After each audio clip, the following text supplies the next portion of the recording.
Boeing Starliner launch is delayed to a date not defined. Want to know more? Stay till the end. Hey people, welcome back to our channel. In today's video, we are going to look at the delay of the Boeing Starliner. But before we start, make sure to hit the like button and turn the post notification to stay tuned to more of our content. Done? Let's dive right in. An important test flight of Boeing Starliner spacecraft is on hold indefinitely because of a valve problem in the vehicle's propulsion system, NASA and Boeing officials mentioned on Friday, August 13.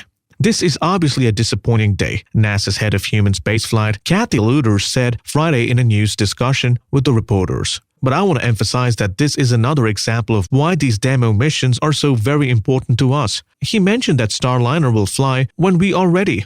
This means that not just the test flight, the launch of the spacecraft will also be delayed.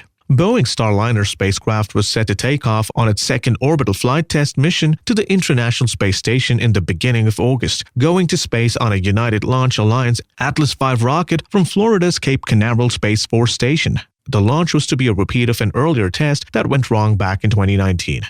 After the first OFT mission took off on December 20, 2019, multiple problems cropped up in the end prevented the spacecraft from reaching the International Space Station. After spending roughly 48 hours in orbit, the vehicle landed with a parachute in the New Mexico desert. 18 months later, a different Starliner spacecraft, this one almost identical to the capsule that will later carry astronauts, was moved out of the launch pad to indicate it had what it takes to securely transport astronauts to and from the orbital post. Well, a set of delays that started on July 30 after a mishap including a Russian science module dock at the ISS delayed Starliner's initial launch date. Considering the aftermath of Nauka's problems, the space station was temporarily too preoccupied to receive Starliner on its estimated arrival date of July 31, so OFT-2's liftoff was postponed for a couple more days. But during this time, teams on the ground found at least 13 valves on the Starliner spacecraft were not working properly during pre-flight checks. Boeing has been troubleshooting this problem in an effort to get the spacecraft out in space this month.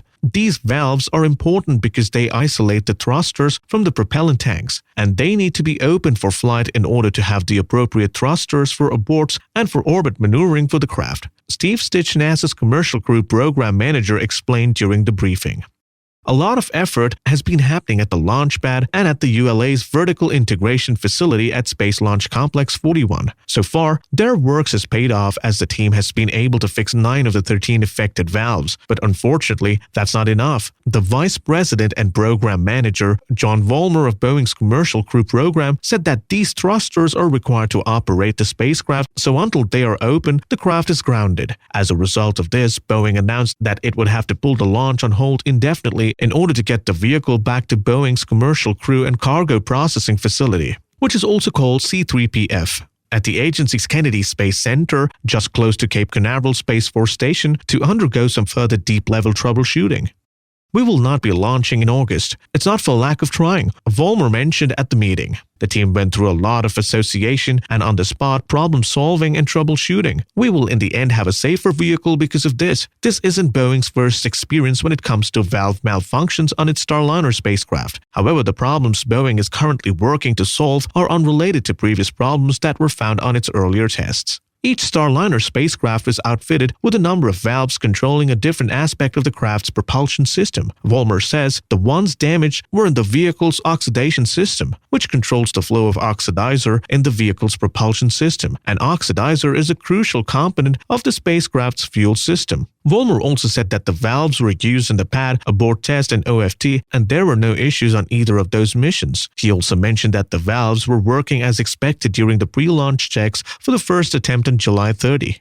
It wasn't until the next attempt on August 3rd that the problems came up. Analysis shows that the spacecraft's oxidizer, which is a type of hyperglockic fuel known as dinitrogen tetroxide, or NTO, filtered through some of the valves. As a result, it intertwined with traces of moisture, which was trapped in the valve and produced nitric acid. This acid buildup resulted in corrosion, which in turn made the valve stick closed, Vollmer explained. He said that the moisture is atmospheric moisture and not from rainwater getting in during storms that plummeled the launch site on August 3, one day after the Atlas V and Starliner had moved back out to the pad for another launch attempt. The vehicle was moved back to the vertical integration facility on August 5. We have covers from the trustees to protect them from the weather, he mentioned. but the storms were severe enough to disrupt some of those covers and allow some water entry. Even though the vehicle was subjected to severe thunderstorms as it remained on the launch pad, the source of the moisture was to be found.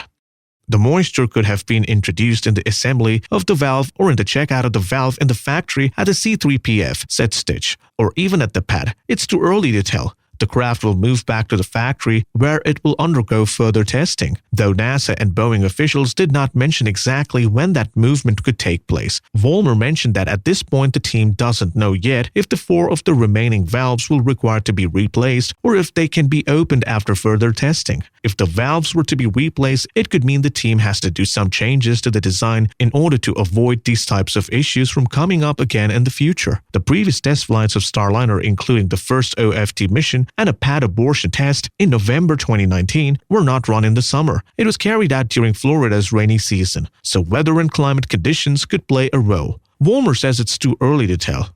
With all this news, one thing is clear that Starliner isn't launching anytime soon. Not only is it facing valve issues, but also scheduling issues. Cape Canaveral is a busy spaceboat with many launches as scheduled for this year. SpaceX was estimated to fly a commercial cargo mission, CRS-23, on its Dragon spacecraft on August 28, which was to be followed by the Crew 3 mission that will launch the astronauts to the space station in October for a 6-month visit to the ISS. The cargo Dragon, which is planned to remain docked at the station for around 2 months, will use up the docking port that Starliner needs for its missions. ULA is also planning to launch a spacecraft out past the asteroid belt next month for a mission that will analyze a set of asteroids called Trojans. These primordial chunks of rock move around Jupiter and can give us information and insight into planet formation. The spacecraft that will analyze and study them, called Lucy, is scheduled to launch another Atlas V rocket during a 3-week gap that started on October 16. So the earliest Starliner that could take off would be in November, if everything goes as planned. If the valves need a more extensive solution, the flight could be even pushed to 2022. Either way, Boeing's first crew flight test, which was as of now scheduled for later this year, will sure be moved to sometime in 2022. Stitch mentioned in the news conference. In spite of this issue, NASA officials have expressed their continued confidence in Boeing and its Starliner program as it has lots planned to do. The relocation of the spacecraft will need Boeing, NASA, and United Launch Alliance to come up with a new launch date once the valve issue is resolved, the plane maker said. NASA and Boeing officials did not give a firm date for a launch on the call, but confirmed it will take place before October and that it could even move into 2022, as mentioned earlier. It's probably too early to say whether it's this year or not. I would certainly hope for it as early as possible, and if we could fly this year, it would be fantastic, said John Vollmer, adding that the company needs to find the root cause of this issue. With that, we have come to the end of our video. What more do you want us to make a video on? Let us know in the comments below. If you found this video interesting, be sure to hit the like button and stay tuned. See you again with another interesting video. Until then, goodbye.